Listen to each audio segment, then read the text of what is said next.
So what's your name? My name is Matt Bhoorasingh. I go by Cross, and my PSN is Cross0490. Where are you from, Matt? I am from Orlando, Florida, and I represent the gaming community down here. Why don't you tell me one of your fondest and most enduring memories regarding Marvel vs. Capcom 2? Wow.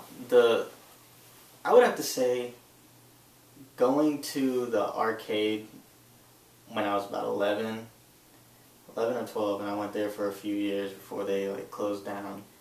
And I just remember going there and playing with all the older guys. Those guys were probably 17, 18 at the time. And it was just cool to be a part of that. You know, just a younger kid hanging out with the older crowd kind of thing. So has that mutual interest in the game brought about those friendships? You know, yeah, because you just find those people and you guys play the game, and then you talk. You just keep on talking, and then every now and then, just being from the same community, you guys just talk about other things. If you see each other somewhere else, like you might run into them just wherever, and you'll talk about other things, and friendships can grow off of that. Yeah. What moment in tournament level history was most important to you? Wow. Well, for those people, the very few people who don't know who Justin Wong is,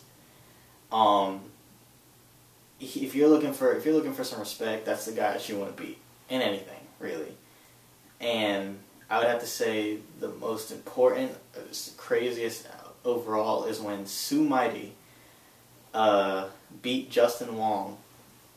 And that video is just so crazy. I mean, not only did Sue Mighty just flat out beast and just tear Justin Wong up, it was just at the very end, it was almost like he's kind of taunting him.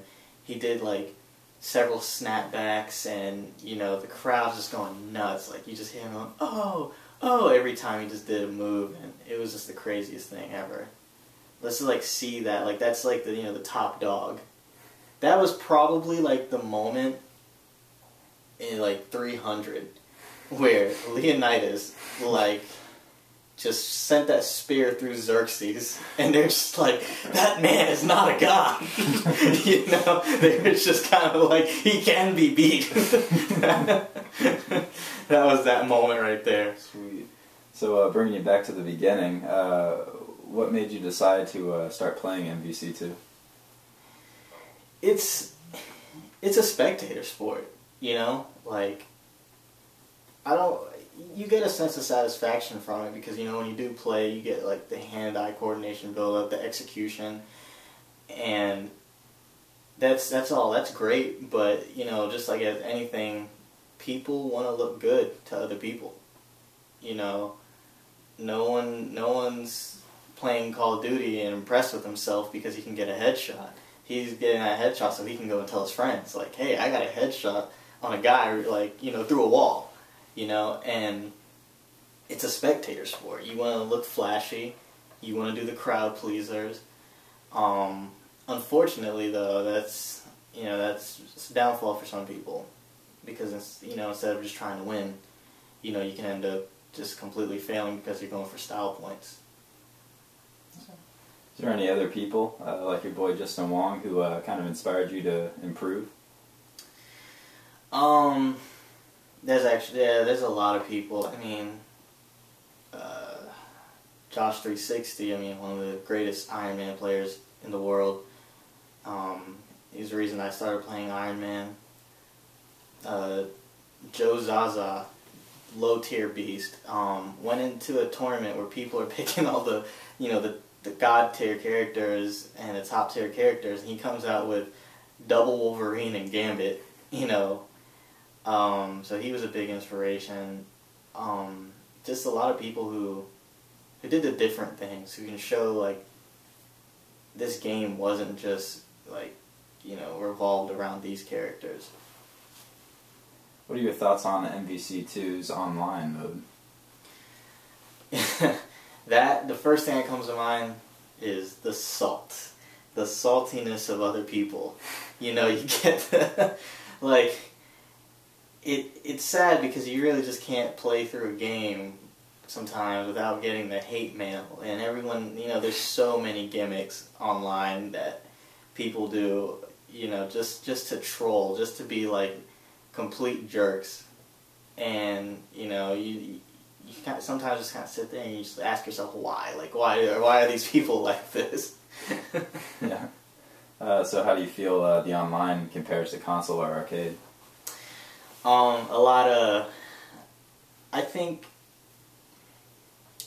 a lot of people would say that there's lag online, but I don't think that MvC2's netcode is that bad. I think there are laggy games, but I think, you know, MvC2's online is one of those kinds of things that's like jumping across a building. Either you make it or you don't. If you get a laggy game, like, it's completely laggy. If you don't, it's like you don't feel it. Other people would say different, and those are the people that will stick to consoles or arcade because, you know, it's lagless. You know, there's no argument there. So. What elements of the game and community do you feel make it different or similar to other fighting games? I think that a big similarity is it has its technicalities, and a lot of technicalities. And as like we'll take a game like Street Fighter, and, you know, you take Marvel and you take Street Fighter. Those games all have their technicalities. You know, you got people with Marvel who will sit there and, you know, you take a group, they're talking about, you know, guard breaks, limit breaks, OTGs, and just things to make everything crazy. You don't hear so much about frame data. You do have a few people, very few people, who will take that game to another level and talk about frame data. Now, with Street Fighter, that's a whole new ballgame. That's a big thing. Frame data is big in Street Fighter. So, I think a big similarity is that you got a bunch of people, you know, just, they're always talking about deeper things. You know, I think it was Mike Ross who might have said that the deeper you get into these games, the more it becomes like a chess game, and the more you have to know, the more advanced it gets. And I think that goes along with every fighting game, such as Marvel vs. Capcom 2. Now, the difference I would have to say is, wow, the speed. The speed of everything. Like, with Street Fighter, you get a lot of Mexican standoffs per se.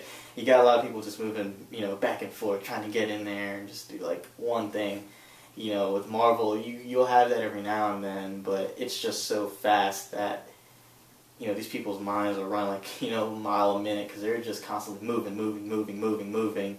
And I think that's the thing that's different, is because as technical as it can get, these people aren't. They never stop.